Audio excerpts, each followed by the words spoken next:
Learners' feelings are also given importance in the next method we will see demonstrated. Psychologist James Asher's method, total physical response, is being offered as an example of a general approach called the Comprehension Approach. The Comprehension Approach, as the name suggests, places value on students understanding the target language and thus emphasizes the listening skill. Other examples of this approach are Krashen and Terrell's The Natural Approach and Winitz's materials, The Learnables. Asher bases his method on the observation that a baby spends many months listening to the people around it, long before it ever says a word.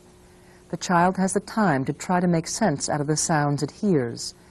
No one tells the baby that it must speak. The child chooses to speak when it is ready. Moreover, according to Asher, much of the linguistic input directed to the child contains commands. Look for how Asher's observations about child language acquisition have influenced his approach to second language learning. My colleague, Kathleen Graves, will present total physical response. Today we're going to learn about cleaning the house, something I'm sure that everybody loves to do. We all need to clean the house. Maybe not everybody loves to do it, but it is something we need to do. And in order to clean the house, we need a brush. Yep, we need a brush. We need a sponge. Okay. We need a dust cloth. We need a vacuum cleaner, right? And we need a broom. Okay. Could I have someone come up here to the front and be a volunteer? Thank you very much, Hassan. Okay, Hassan, I'd like you to point to the vacuum cleaner. Okay, could you point to the sponge? Okay, could you point to the brush? Okay, could you point to the broom? That's right, could you point to the dust cloth? Okay, could you point to the broom? Okay, point to the vacuum cleaner. Okay, point to the sponge. Okay, point to the brush. Point to the vacuum cleaner. Point to the broom. Point to the dust cloth. Okay, good, thank you. Could you sit down? Okay, so I'd like the whole class to do that. Point to the dust cloth. Okay, point to the brush. Okay, point to the dust cloth. Okay, don't point to the brush. Okay, could you point to the vacuum cleaner, the broom, and then the dust cloth? Okay, could you point to the sponge, the vacuum cleaner, and then the brush? Okay, very good. Now, we're going to use the sponge to wipe the counter. Okay, now, we visited a house the other day, do you remember? And we saw here was the sink. This is the sink, and here was, this area was the counter. Okay, and we use the sponge to wipe the counter. Okay, so let's try this together. Watch me. I'm sweeping the floor.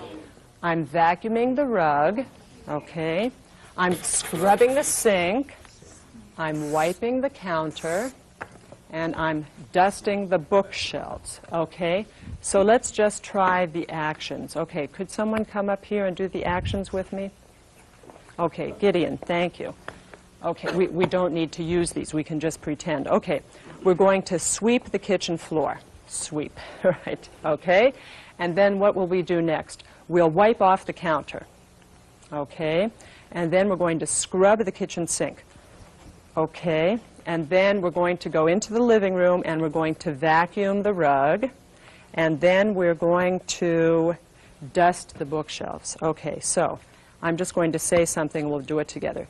Dust the bookshelves. Okay, vacuum the rug. Okay, sweep the floor. Scrub the sink. Okay, wipe the counter. Okay, and did we forget one? Dust the bookshelves again. Okay, thank you very much. Could you sit down? Okay, now, everyone will do it together. How about if everybody stands up? Okay. So let's first vacuum the rug. Okay. Dust the bookshelves. Okay. Wipe the counter. Scrub the sink. Okay. And sweep the floor. Okay, good. Now, sweep the floor, then vacuum the rug. That's right. So we sweep the floor, and then we vacuum the rug. Okay.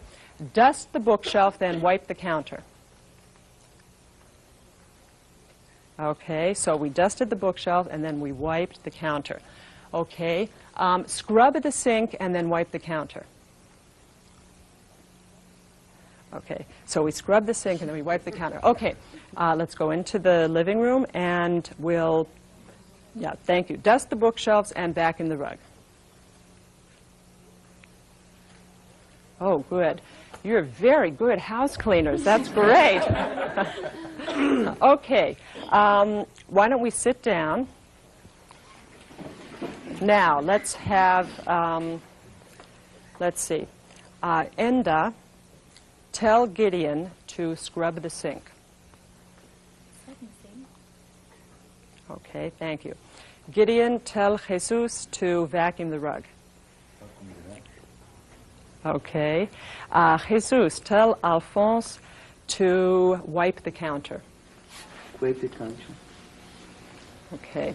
Alphonse, tell Abderrahmane to vacuum the rug. Vacuum the rug. Now, the next thing we have to do is I'm going to ask you to scrub the sink.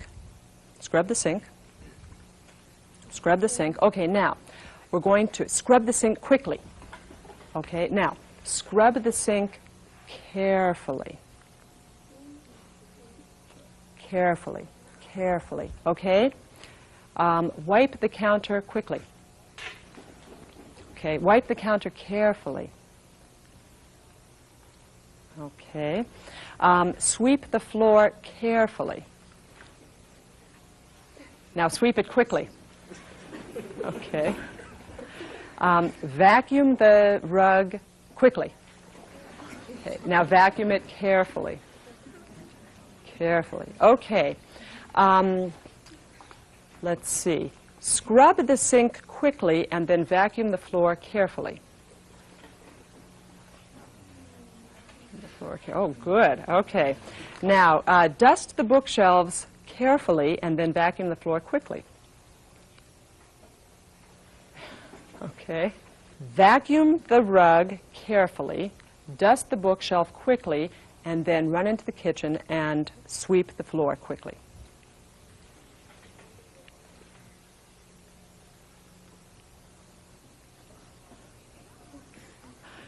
Uh-oh. Some people are dusting the floor. Some people are dusting the bookshelf carefully, and some are dusting it quickly. Vacuum the rug carefully, and then dust the bookshelf quickly. Okay, good job. Thank you. Okay, no, wait, don't sit down. Let's go into the kitchen now and scrub the sink quickly, wipe the counter carefully, and then sweep the floor carefully.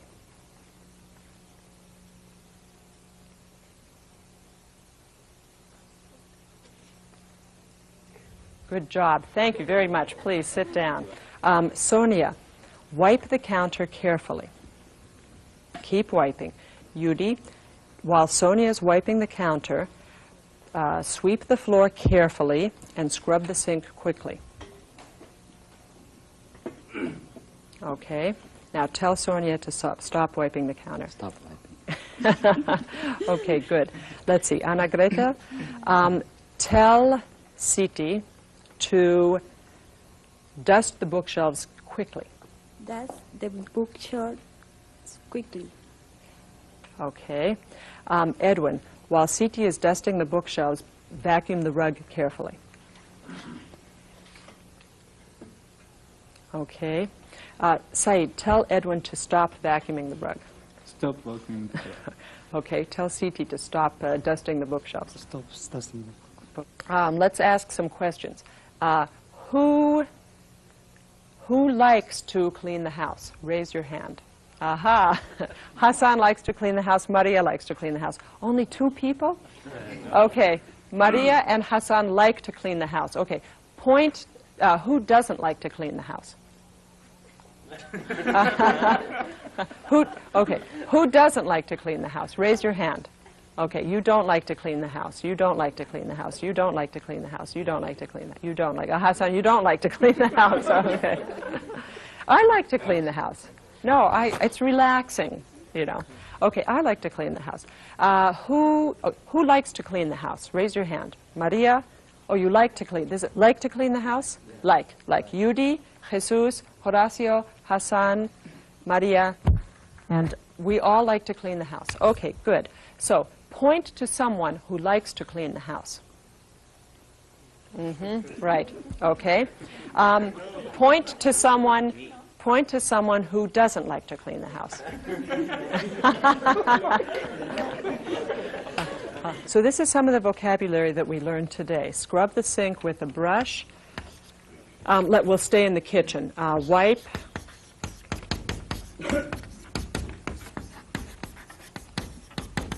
Wipe the counter.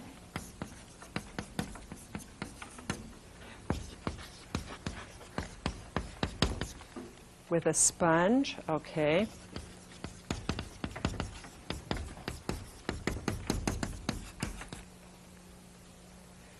Do you have any questions about any of these words? Why do you use dust cloth? Dust cloth? Yeah, like that. This is a dust cloth instead of a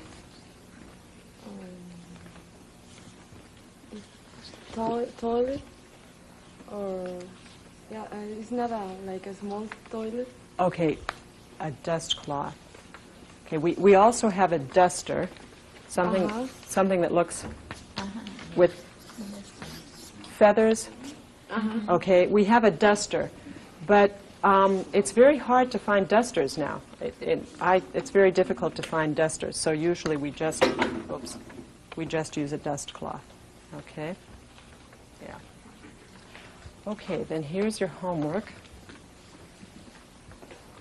Now, I have all of the vocabulary we learned today on these sheets of paper, and I would like you to study it, and then in our next lesson, we will practice giving each other the commands, okay, telling each other to do these things, okay? So we'll pass the homework out. You take it, and you take it. Okay, thank you very much. As we have seen, imperatives can be useful linguistic devices because meaning in the target language can often be conveyed through actions. In addition, retention is thought to be enhanced when learners respond physically. The teacher's commands do increase in complexity, but it's important that she not move too quickly. Students should feel successful, as feelings of success and low anxiety facilitate learning. Also, when the students do make an error, correction should be carried out in a non-threatening manner, perhaps by just repeating the command and giving students an opportunity to self-correct. From time to time, the teacher changes the order in which she issues commands so students do not memorize fixed routines. She also gives commands which combine previous imperatives in unexpected ways, as students need to understand more than the commands used in the training. Besides, novelty is also motivating and can be fun. Language learning is more effective when it's fun. In the lesson we saw, the students did not do much speaking. They will later, however, when they are ready to do so. They, too, will begin by giving commands. Students are expected to make errors when they first begin speaking. Teachers should be tolerant of them. Work on the fine details of the language should be postponed until students have become somewhat proficient.